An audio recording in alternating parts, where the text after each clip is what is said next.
may tanong ako guys. Paano like, kung nag-aral ka ng mabuti, di ba? Siyempre, maayos pag-aaral mo. Paano sa pag-aaral na yon bumagsak ka pa rin? Like, ginawa mo na lahat, nag-aaral ka. Paano yung resulta na yon is hindi ka nakagraduate, hindi ka nakapasa, anong gagawin mo? Do it again. Retry again until you succeed. Try and try until you succeed. Never give up. Oh, so even though like when you fail many times, ganyan. Yeah. Ano naman, di ko pag na-fail ka, yun na yun.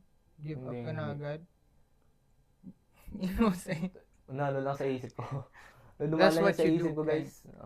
Never, as long as you do your best, you put effort and time, tapos na-fail ka, now you learn something na, along the process, meron akong hindi nagawa. Now I do it again. I do it right this time. Then, imposible talaga na hindi ka masasucceed doon kung ginawa mo yun. Right?